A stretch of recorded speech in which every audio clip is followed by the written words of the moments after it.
झूठा केस करने वाले वकीलों की अब खैर नहीं है। कोई भी ऐसा जानबूझ के करेगा तो बार काउंसिल को उसके खिलाफ कड़ी कार्रवाई करनी होगी। इस जजमेंट के थ्रू कोर्ट ने सभी वकीलों के लिए दिशा निर्देश जारी कर दिए। ये जजमेंट अभी का है, 11/9/2024 का है। 12 सिद्धांत बना दिए, 12 दिशा निर्देश बना दिए कि कोई भी वकील अगर अपना कोई केस फाइल करता है तो इन 12 बातों को ध्यान में उसको रखना पड़ेगा, और जिसने इसका पालन नहीं किया उसके खिलाफ फिर क्या होगी, कड़ी कार्रवाई होगी। तो 12 बातें क्या है, सारी बातें जान लेते हैं। देखिए ये मामला क्या कहता है, थोड़ा सा आपको मामला ही बता देता हूं। इस मामले के अंदर कोर्ट ने जो है, ये एक वैवाहिक मामला था।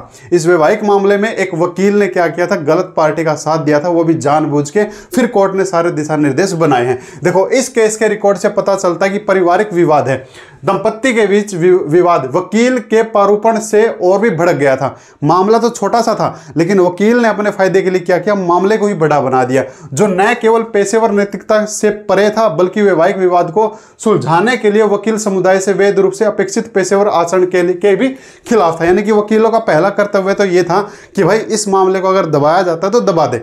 मामला छोटा सा था, सुलझाया जा सकता था, लेकिन अपने फायदे के लिए उसको बहुत बड़ा बना दिया, जो कि क्या है, वकील के पेशेवर के खिलाफ है। इसके बाद क्या हुआ, आपराधिक मामले में निर्णय यह स्पष्ट रूप से कहा गया है कि यह शिकायत तक वकील द्वारा तैयार की गई थी। यानी कि जो पूरा प्रोफॉर्मा बनाया था ना, जो शिकायत बनाई गई थी, शिकायत की जो एप्लीकेशन बनाई गई थी, वो वकील ने तैयार की थी। और यह स्पष्ट रूप से कहा गया कि यह शिकायत एक वकील द्वारा तैयार की गई थी। इस प्रकार के मामले में वकील का कर्तव्य है कि वह घटना को तूल न दे और इस तरह वैवाहिक जीवन में अशांति पैदा ना करे। कानूनी पेशा वैवाहिक विवाद के मामले में पक्षों के बीच विवादों को सुलझाने के लिए वकील को साधी बनाने की कोशिश करनी चाहिए, न कि तोड़ने की। उसने एप्लीकेशन को इस तरह घड़ दिया कि भाई जैसे मजिस्ट्रेट देखा, अरे वाह इतना बड़ा काम हो चुका लड़की के साथ में, पर एक्चुअल में ऐसा कुछ नहीं था, अपने फायदे के लिए। उसके बाद वकीलों को निर्माता होना चाहिए, वकीलों को खेल खराब नहीं करना चाहिए। इसके लिए माननीय सुप्रीम कोर्ट ने बार बार सभी बार काउंसिल को, बार सदस्यों को आगाह किया है कि निवारण निर्देश दिया है कि वो इस समस्या को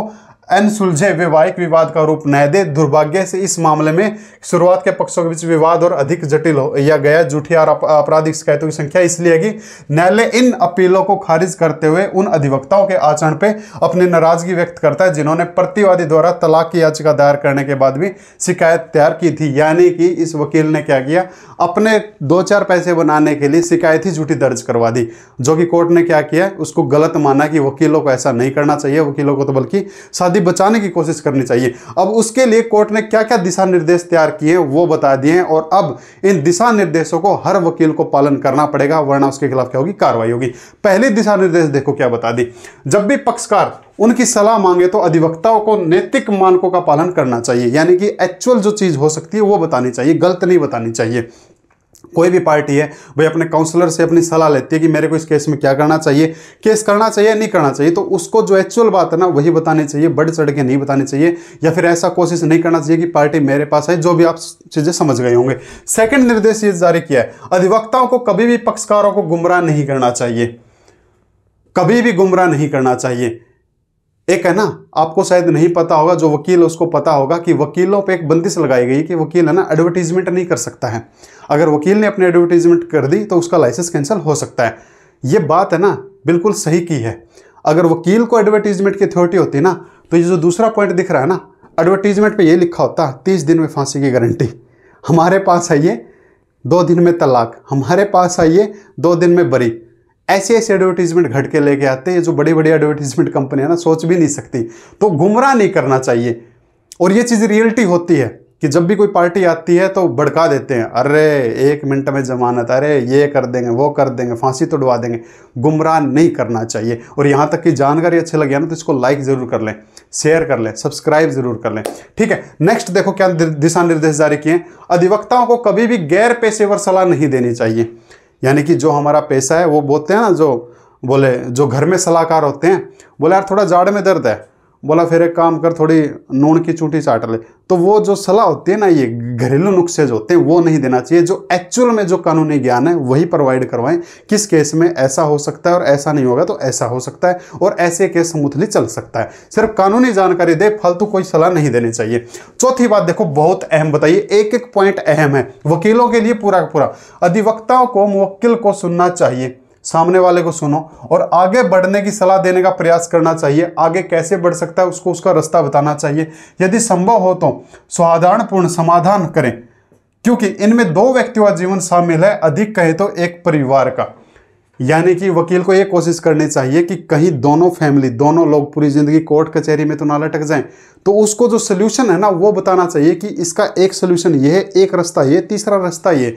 जितने भी रास्ते निकल रहे हैं उसको बताओ अपनी पार्टी को, उसके बाद पार्टी को डिसाइड करना कि उसको किस रास्ते पर जाना है।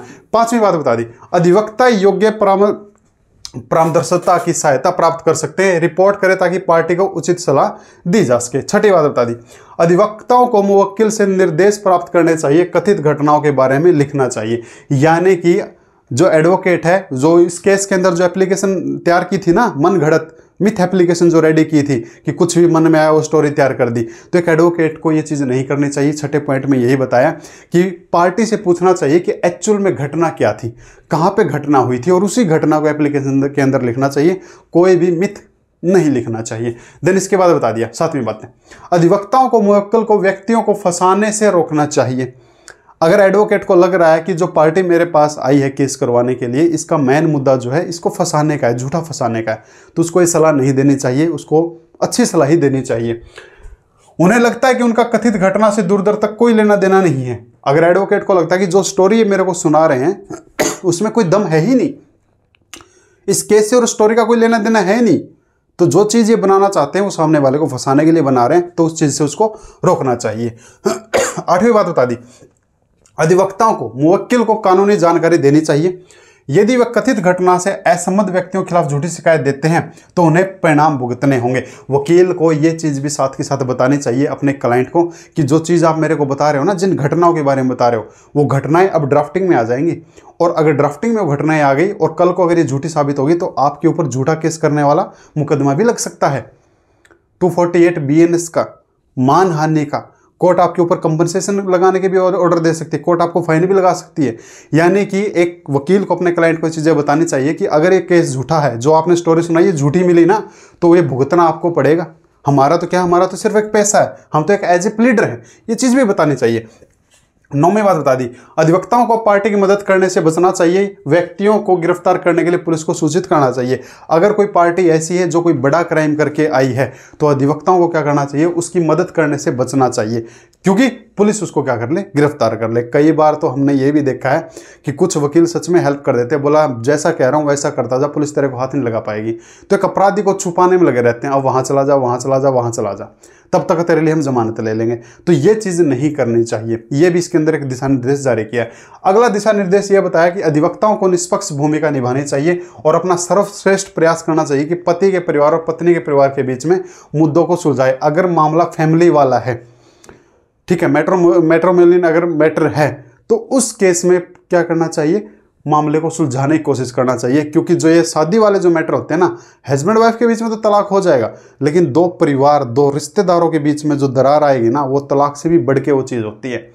दो परिवार जो एक टाइम पे एक हुए थे, अब उनकी सदियों के लिए उनकी दुश्मनी स्टार्ट, यहाँ तक कि गाँव भी, अगर दो गाँव के बीच में ऐसा होता है, दो गाँव के बीच में सदियों के लिए दुश्मनी स्टार्ट हो जाती है। ये एक रियलिटी है। तो ये चीज़ भड़काऊ काम नहीं करना चाहिए। यदि कोई पक्ष झूठी शिकायत देने पर आमादा है, विरोधी पक्ष को उसकी सनक और सनक के सामने आत्मसमर्पण करने के लिए मजबूर करें, वकील उन्हें पुनर्विचार करने के लिए भेजने के लिए इसके लिए भूमिका निभा सकते हैं। लास्ट बता दिया, यदि कोई अधिवक्ता कोई भी अव्यावसायिक एवं अनैतिक कार्य करता है, जैसे अव्यावसायिक काम का है, एडवर्टीजमेंट करना भी एक गलत काम है, एडवर्टीजमेंट कोई वकील अपने नहीं कर सकता है, ठीक है, गैर कानूनी सलाह उसको नहीं देना चाहिए, ये भी क्या ही एक अव्यावसायिक काम है। शिकायत का मसौदा तैयार करते समय या मामले दर्ज करते समय यदि यह संज्ञान में आता है तो फिर बार काउंसिल को क्या करनी चाहिए, कड़ी कार्रवाई करनी चाहिए। यानी कोई भी वकील जो है, अगर इन जो 11 बातें हमने जो ऊपर देखी हैं, इनका पालन अगर वो नहीं करता है या अपना कोई गैर व्यवसायिक काम करता है, तो फिर बार काउंसिल को उसके खिलाफ क्या करनी चाहिए, कार्रवाई करनी चाहिए। ये दिशा निर्देश जारी कर दिए 11/9/2024 को, ठीक है। तो ये स्पेशल वकीलों के लिए था कि किसी भी वकील को कोई भी पार्टी के खिलाफ में कोई झूठा मुकदमा दर्ज नहीं करना चाहिए, बढ़ चढ़ के कोई मामला नहीं बनवाना चाहिए कि मेरे पास केस लेके आओगे तो मैं ये करवा दूंगा, वो करवा दूंगा। तो कोई भी वकील अगर किसी भी तरह का झूठा मुकदमा जानबूझ के दर्ज करवाता है तो उसके खिलाफ ऐसी कार्रवाई हो सकती है। तो उम्मीद करूंगा ये जानकारी आपको अच्छी लगी होगी। अच्छी लगी तो इसको लाइक ज़रूर कर लें, शेयर कर लें, सब्सक्राइब कर लें, ठीक है। और अगर आपको कोई भी जानकारी चाहिए तो कमेंट बॉक्स खुला है, आप कमेंट कर सकते हैं, हम आपको रिप्लाई ज़रूर करेंगे। और अगर डायरेक्टली आकर मेरी टीम से आप संपर्क करना चाहते हैं तो आपको डिस्क्रिप्शन में मेरी टीम का आपको नंबर मिल जाएगा, वहाँ से भी आपको आंसर मिल जाएगा जी। तो थैंक यू माय डियर। फिर मिलते हैं किसी कंटेंट के साथ में, उस कंटेंट के साथ में जो आप चाहो और आप क्या चाहते हो, कमेंट बॉक्स खुला है। Thank you.